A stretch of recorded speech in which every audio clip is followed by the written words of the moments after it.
A new platform has taken the delivery market by storm, from food to grocery. It is supplying food and other items at a much cheaper rate, giving tough competition to Zomato and Swiggy and winning the game, at least for now. You can now use ONDC, the Open Network for Digital Commerce, to get cheaper delivery of food. Not just food, many other products. In fact, we tried it out ourselves and the price difference was staggering. The ONDC is a digital platform developed by the government aimed at creating a level playing field for all operators in the market.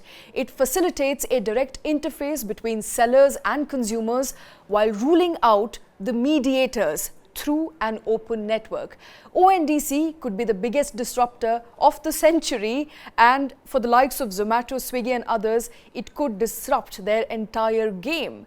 Now, for ordering through ONDC, you need to log in to one of its partner apps, that is Paytm or Magic Pin. In fact, ONDC is fast gaining popularity to a point that it crossed 5,000 daily orders in the retail category, which is mainly food and beverage as well as groceries.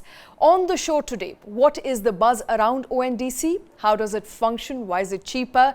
And what's the future of delivery apps looking like? Joining us at this point in time is Shireesh Joshi, who is the Chief Business Officer of ONDC, Varun Khera, who is the head of Noida chapter of NRAI, which is the Association for Restaurants, Lloyd Mathias, who is a business strategist and angel investor. In the studio with me, my colleague Kartik Malhotra. Before we start, don't forget to click the bell icon and subscribe to News9. Kartik, one of the buzzwords in entire, in fact, one of the search words, as you rightly pointed out, on Google today, and buzzwords, a lakh plus searches. Everybody wants to know what is ONDC and what's the big deal about the platform. Interesting times we live in, Shweta. I mean, you think that there is this eureka moment, somebody has come up with this new technology, new platform, and before you know it, there's a disruptor. We've seen that with chatbots, ChatGPT. We've seen that with nothing else but UPI. So you thought that cards are gaining traction, wallets are gaining traction, and there you have UPI, and it sort of sweeps the market off. We are noticing a similar trend here with ONDC right now. And many in the industry are really touting this to be the UPI moment for e-commerce. Okay. And largely what the government tried to do, and it seems early days but seems successfully as that, is that you've tried to create e-commerce logistics in a very plug-and-play fashion. So gone are the days apparently where a technology player or an aggregator or even a small business owner needs to invest in developing the technology, create the architecture on which the technology rides, and really go around scouting for multiple interfaces which are required for a transaction or a delivery to go through. And here comes ONDC, Open Network for Digital Commerce. In fact, the hype around it started around September 2022. And that's when we started doing a lot of research and started studying the platform to really understand and put it in our minds, how is this really going to work? How is it going to disrupt? Now, of course, we'll come to that subsequently as part of this discussion, but I thought let's give it a shot. Everybody on social media is using it, is putting out tweets, really comparing prices of the same product ordered on an ONDC versus non-ONDC platform. So we've done exactly that. So this afternoon, while I was speaking to you and we were discussing what to do on the show, I felt like having a cold coffee from McDonald's. And we thought, hey, let's give it a shot and let's see how the prices and how the overall sort of, figures really stack up. And let's pull up those graphics and see that, on a Zomato or on a Swiggy versus an ONDC platform, there is a substantial price difference. Now, right. Zomato, for example, the cold coffee, MRP of the McDonald's cold coffee is 98 rupees, right? That doesn't change across the board.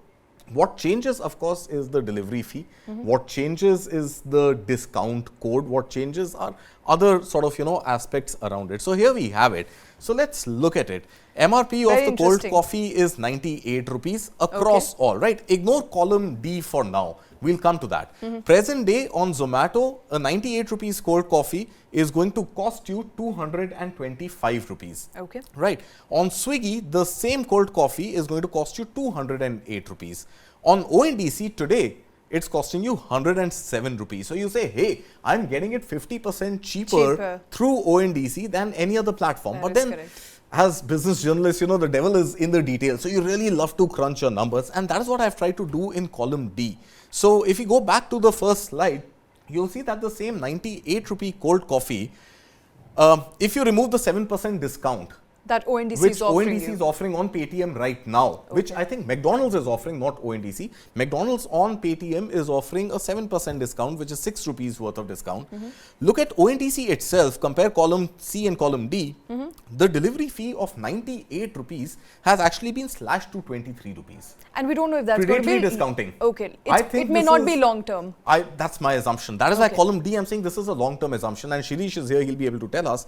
But assumption being, you will not be able to sustain this deep discounting that we have frowned upon with the likes of other players. That gets reduced. Right now 98 reduces to 23. When the deep discounting is off, I think they're going to charge us 98 rupees, more expensive than Zomato and Swiggy. Okay, how did we arrive at the 98 figure? 98 is listed. When I order it through Paytm, it is 98 slashed to 23. Right. So it seems like a clear-cut discount. The packaging cost is exactly the same across all platforms. The taxes are exactly the same. If we can move on to the next slide, we'll see that there is also a discount code. There's a flat 50 rupee ONDC 50 discount code on Paytm, which is something we have seen and become accustomed to even with Zomato and Swiggy. Every time you try a new restaurant, a new dish, return to a place after long, there are these exciting discounts which are given to you. So once that goes, and if that becomes nil, the same cold coffee on ONDC with the same listing of prices on the Paytm app is going to cost us 239 rupees, 240 rupees almost, which is actually more expensive than Zomato. So is there really a great value advantage for consumers who are ordering their food delivery through ONDC, and is that going to be sustained over the long run? That is what I think we should try and discover today. Let's ask Shireesh. He's the better person to answer that. Shireesh, you saw our graphics there. We tried ordering something in order to compare where the prices stand. With the current discount that the platform is offering, it is much cheaper. However, our analysis is that it may not be possible to continue with the same set of discounting, and you can correct me if I'm wrong.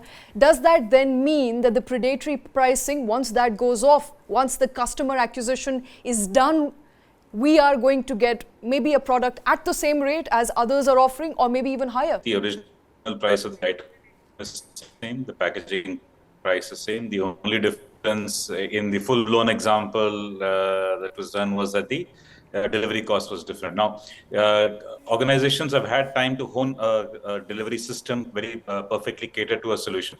We are in our early days. We have some logistics providers, and over a period of time, a competitive marketplace, we expect that to also bring into bear. Now, there are other differences that this is not showing. So this is the consumer position. And the other differences are, what are the other fees involved for the buyers, for the sellers? Those would be different. And this is not meant to be a price war. I think it's being inappropriately quoted. We want to make sure people understand ONDC exists. Are you promising to your customers, to consumers at large, that the commission will remain same in the future? So we're promising nothing because we'll depend on market forces. But you have to remember that ONDC is a not-for-profit organization, which is very different from other platforms which are with a profit motive. So that itself sets one thing apart. The other is that when you create common infrastructure that everybody uses, you take costs out of the system.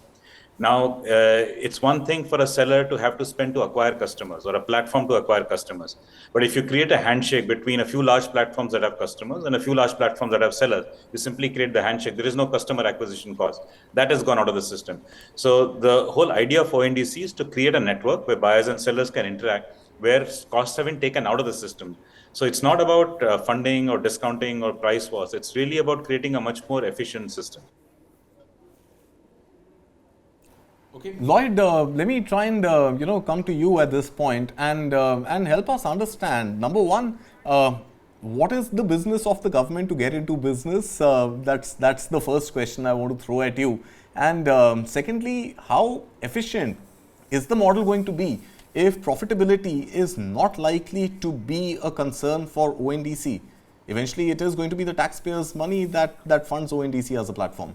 I think the fundamental thing what the government is trying to do is to actually replicate the UPI model in the e-commerce ecosystem, right? What the National Payments Council of India, the NPCI, did was actually kind of give consumers a choice, saying that how do they want to pay. And obviously, NPCI created the UPI, which made it seamless, which made it platform agnostic, so to speak, and kind of disaggregated the whole ecosystem.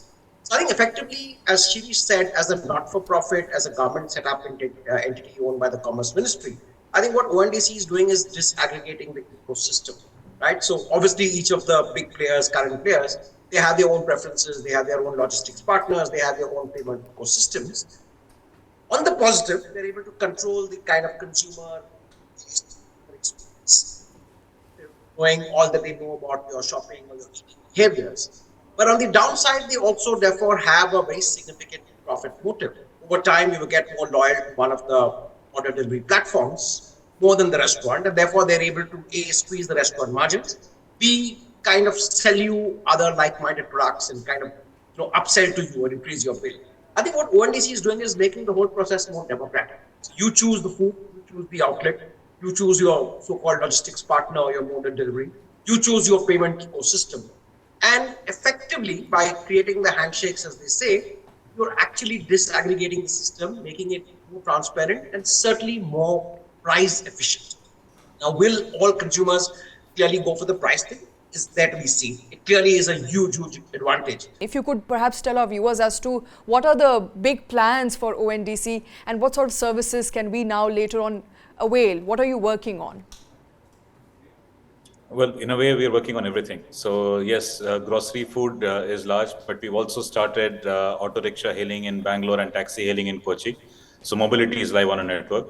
We have electronics, we have fashion, apparel, beauty care products, pharma products, OTC, of course, not RX, agriculture products, in fact, even agriculture inputs like seeds and saplings.